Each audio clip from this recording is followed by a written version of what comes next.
Hi, I just wanted to share with you a tag that I originally made for Brigitte, but when I uploaded the video I've realised that half of the video wasn't on there as someone commented on it.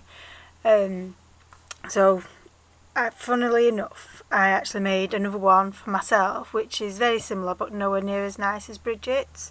I fell in love with it when I made Brigitte's tag, which I made for her as we was doing a dye swap, and I've never really liked any of my projects I did, but I did actually fall in love with this. I think it's probably the blue. This blue is my favourite colour. So luckily I think it must have been fate, because obviously I sent Brigitte's tag off to her now and she has actually received it, so it was a bit late to be able to do another video on it. So luckily, like I say, I've done another one. So I'll just talk you through this one again. So I used the scallop dye tag that was by Sizzix, the large one, and then I've covered it on both sides on this one, not on Brigitte's but on this one I did, covered it both sides with anagraphing paper. And behind this bird cage, I don't know if the camera will pick it up, but there is actually a bird inside here which it's on the paper, which I've then put glossy accents over. Then done a Tim Holtz cage, and I used tumbled glass to colour it in, and then I put stickles over it, and then I attached it to the tag. But first of all, where it went wrong was on Brigitte's. I actually attached it with the same eyelet up top here on Brigitte's, but I'd already put the eyelet in and then thought, oh shoots, what about the cage? So that's why this brad is here, which it isn't on Brigitte's.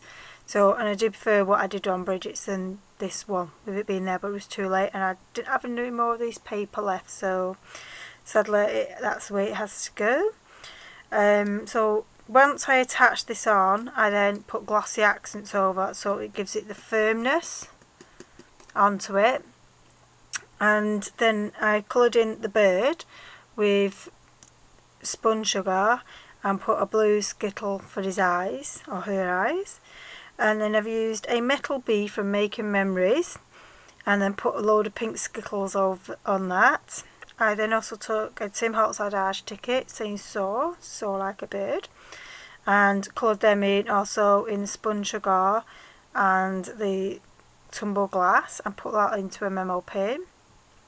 I then did a stick pin and put a feather on, and this is a porcelain flower, and this is where sort of the video cut off as I was about to tell you how I've done this. This porcelain flower is built up with the layers like you do this sort of Tim Holtz style rose, or whichever rose that you want to follow, and without putting it together, sorry, I'll ignore that actually.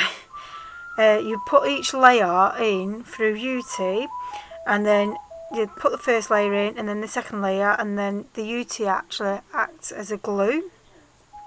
And so each layer, there's no actual glue on this, it is all just UT that's put together, it's all glued. So obviously you do your shaping and everything before you put it in the UT, because once it's UT it is solid and it gives that glass-like look. I got this idea from this month's craft stamper, which were in August, so it'll be September's, I think it classes, I think that's the way they work it, and I fell in love with it. And I've just used actually ordinary paper on this one and coloured the backs because it was white in tumble glass again, so it all matched in.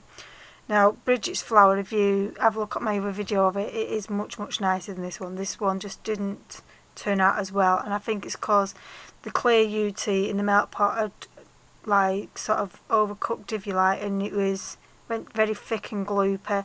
So there's a tip, guys, if you're going to do it, make sure your UT is fresh, but I've done it now and that's it. So and that's it really for this tag. Oh, on the edges I did distress it with the velvet. I must write these names down. I always seem to get a little bit Victoria Velvet, I think it's called. And so that was the tag.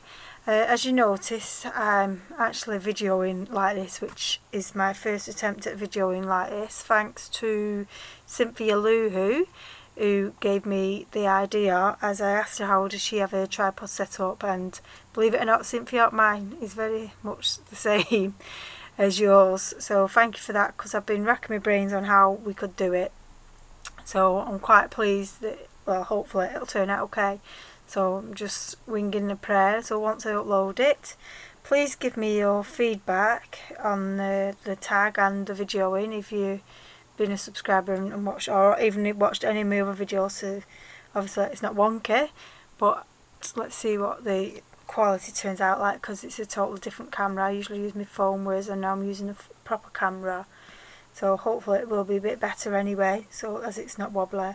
Plus I'm actually filming at dusk, so it's sort of getting a bit darkish now, and so I've got lights on, so hopefully that'll give enough light as well. Anyway, I think I've really rabbited on tons and you're probably bored and gone to sleep now. So thanks for watching. Please subscribe and comment. Thank you. Bye.